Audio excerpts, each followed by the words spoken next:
നല്ല മീൻ പൊള്ളിച്ചതായാലോ, അതും തേങ്ങാപ്പാലിൽ പൊള്ളിച്ചെടുത്ത മീൻ വളരെ എളുപ്പത്തിൽ നിങ്ങൾക്ക് ചോറിൻ്റെ കൂടെ ഉപയോഗിക്കാൻ പറ്റുന്ന ഒരു മീൻ പൊള്ളിച്ചത് എങ്ങനെയാണ് ഉണ്ടാക്കുന്നത് ഇപ്പോൾ സ്റ്റെപ്പ് ബൈ സ്റ്റെപ്പായിട്ടൊന്ന് കണ്ടു നോക്കും. മീൻ പൊള്ളിച്ചതിൻ്റെ ആവശ്യമുള്ള സാധനങ്ങൾ ഞാനൊരു 10 അല്ലി ചുവന്നുള്ളി, ഇത് അരയ്ക്കാനുള്ളതാണ്.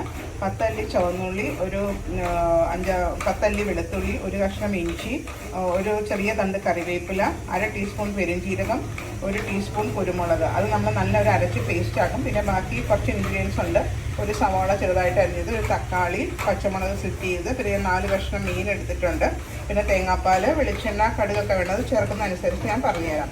അപ്പോൾ നമുക്കൊരു നല്ലൊരു മീൻ പൊള്ളിച്ചതുണ്ടാക്കി വെളിച്ചെണ്ണ ഞാൻ 1 ടീസ്പൂൺ ഒഴിച്ചു. ആ വെളിച്ചെണ്ണ നന്നായിട്ട് ചൂടാവുന്നുണ്ട്. അതിനകത്തോട്ട് കുറച്ച് കടുകും കുറച്ച് ഉലുവയും നമുക്ക് ഇട്ട് കൊടുക്കാം.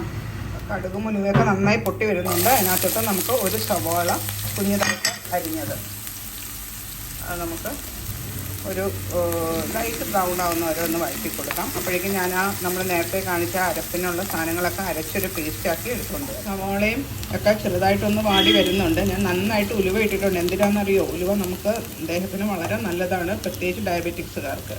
ഇനി അതിനകത്തോട്ട് ഞാൻ കുറച്ച് ഒരു 3 പച്ചമുളകും ആവശ്യത്തിന് കറിവേപ്പിലയും നമുക്ക് ഇട്ട് കൊടുക്കാം. അതും ഒന്ന് നന്നായിട്ട് വഴന്ന് വരട്ടെ.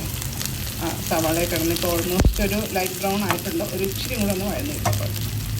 അപ്പോൾ സവാളയൊക്കെ നന്നായിട്ട് വഴന്നു. അതിനകത്തോട്ട് നമ്മൾ നേരത്തെ ഞാൻ പറഞ്ഞ ആ പേസ്റ്റ്, വെളുത്തുള്ളി, ഇഞ്ചി, പച്ചമുളക്, കറിവേപ്പില അതെല്ലാം കൂടി ഇട്ട പേസ്റ്റ് നമുക്ക് ഇട്ട് കൊടുക്കാം.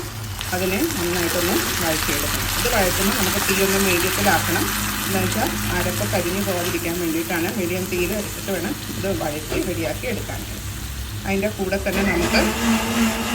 തന്നെ നമുക്ക് ഉപ്പും മഞ്ഞൾപ്പൊടിയും കൂടി ഇട്ട് കൊടുക്കാം. അതിനെയും ഈ അരപ്പിനൊപ്പം ചേർന്ന് ഒന്ന് വഴന്ന് കിട്ടട്ടെ. എണ്ണയൊക്കെ ചെറുതായിട്ട് തെളിഞ്ഞ് വരുന്നുണ്ട്. പക്ഷെ കുറച്ചും കൂടെ ഒന്ന് അരപ്പ് മൂക്കാനുണ്ട്. പച്ചച്ചവ മാറുന്നവരെ ഈ കറികളുടെ പൊള്ളിക്കുന്നതിൻ്റെയൊക്കെ ടേസ്റ്റ് ഇരിക്കുന്നത് ആ പച്ചച്ചവ മാറി ആ ചെറിയ തീയിൽ അരപ്പ് വഴന്ന് നന്നായിട്ട് വരുമ്പോൾ ആ ടേസ്റ്റാണ് നമ്മുടെ കറിക്ക് കിട്ടുന്നത്. അത് എത്രയും നന്നായിട്ട് ചെയ്യാമോ അത്രയും നല്ല ടേസ്റ്റ്. അരപ്പൊക്കെ നന്നായിട്ട് വഴന്ന് വന്നിട്ടുണ്ട്. അതിനകത്തോട്ട് ഞാൻ ഒരു തക്കാളി ചെറുതായിട്ട് അരിഞ്ഞത് എന്നിട്ട് അതിനെയും വഴറ്റിയെടുക്കാം. ഇപ്പോൾ തക്കാളിയുടെ പച്ചച്ചവയൊക്കെ മാറി നല്ല ക്രിസ്പായിട്ടായിരിക്കും ഇപ്പോൾ തക്കാളി ഇരിക്കുന്നത്. അതിനൊന്ന് സോഫ്റ്റ് ആവണം. ഇടയ്ക്കൊന്ന് ഇളക്കി കൊടുത്ത് ഇതിനെയും വഴറ്റിയെടുക്കാം. അപ്പോൾ അരപ്പൊക്കെ തക്കാളിയും ഒക്കെ ഒരുമാതിരി വഴന്ന് വന്നിട്ടുണ്ട്. ഇനി ഞാൻ ഇതെല്ലാം കൂടെ ഒന്ന് യോജിക്കാൻ വേണ്ടിയിട്ട് ആ മിക്സി കഴുകിയ കുറച്ച് വെള്ളമൊന്ന് ഒഴിച്ച് കൊടുക്കാം നമുക്ക്. അപ്പോൾ തക്കാളിയൊക്കെ ഒന്ന് അതിനകത്ത് ഒന്ന് വേവണം. വെന്ത് കഴിച്ച് വേണം നമുക്ക് മീനും തേങ്ങാപ്പാലും ഒക്കെ ചേർത്ത് വേവിക്കാനായിട്ട്. അപ്പോൾ ഈ അരപ്പും ഒക്കെ ഗ്രേവിയിൽ നന്നായിട്ട് യോജിച്ച് കുക്കായി വരുമ്പോൾ നല്ലൊരു സ്വാദാണ് ഗ്രേവിക്ക് കിട്ടുന്നത്. അപ്പോൾ ഇത് നന്നായിട്ട് തിളച്ച് ഞാൻ ഇതിനെ ഒന്ന് മൂടി വെച്ചിട്ട് ഒരു 10 മിനിറ്റ് ഒന്ന് വേവിക്കണം. അപ്പോഴത്തേക്കും ആ ഗ്രേവിയിലെ എല്ലാം ഇൻഗ്രീഡിയൻസും വെന്ത് ടൊമാറ്റോയും എല്ലാം വെന്ത് ചേരുമ്പോൾ നല്ലൊരു സ്വാദ് കിട്ടും. ഞാൻ മൂടി വെച്ചൊന്ന് വേവിക്കാൻ പോവാം. പിന്നെ അടപ്പൊന്ന് തുറന്ന് നോക്കട്ടെ. കണ്ടോ, നമ്മളിപ്പോൾ ആ മിക്സിയിൽ നിന്ന് ഒഴിച്ച വെള്ളമൊക്കെ ഒരുമാതിരി ഒന്ന് വറ്റി വന്നിട്ടുണ്ട്. ഇനി നമുക്ക് മീൻ ഇതിനകത്തിട്ട് വേവിക്കാനായിട്ട് മീൻ കഷ്ണങ്ങൾ ഇട്ട് കൊടുക്കാൻ പോവാം. അപ്പോൾ ഞാൻ 4 പീസാണ് എടുത്തേക്കുന്നത്.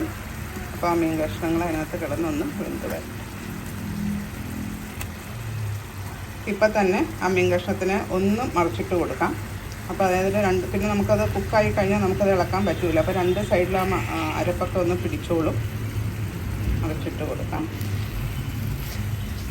എന്നിട്ട് ഇനി നമുക്ക് മൂടി വെച്ച് ഒന്നും കൂടെ വേവിക്കണം. ഇനിയിപ്പോൾ നമുക്ക് തീ ഒന്ന് മീഡിയം ആക്കണം. എന്നിട്ട് വേണം ഫിഷ് കുക്ക് ചെയ്യാനായിട്ട്.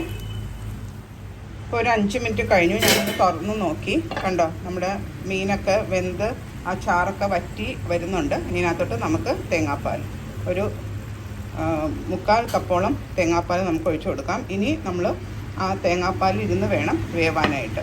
നമ്മൾ ആദ്യം മറ്റേ അരപ്പിലിരുന്ന് വെന്തു. ഇനി നമുക്ക് തീ ഒന്ന് കൂട്ടിയിട്ടിട്ട് ആ തേങ്ങാപ്പാൽ ഇങ്ങനെ തിളച്ച് വരും.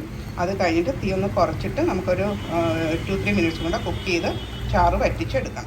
ഇപ്പോൾ ഒരു 5 മിനിറ്റ് കഴിഞ്ഞു. ഇതേ ചാറൊക്കെ കുറുകി വന്നിട്ടുണ്ട്. ഞാനത് ഓഫ് ചെയ്യാണ്. നമുക്കതിൻ്റെ ചോറിൻ്റെ കൂടെ ഇത് സെർവ് ചെയ്യാം. നാടൻ ചോറിൻ്റെ കൂടെ ഒരു പാവയ്ക്ക മെഴുക്കുവരട്ടിയുടെയും കൂടെയാണ് ഞങ്ങളുടെ ലഞ്ചിന് ഇത് ഞാൻ സെർവ് ചെയ്യാൻ പോകുന്നത്. ഞാൻ അടുപ്പങ്ങ് ഓഫ് ചെയ്യാൻ പോവാം.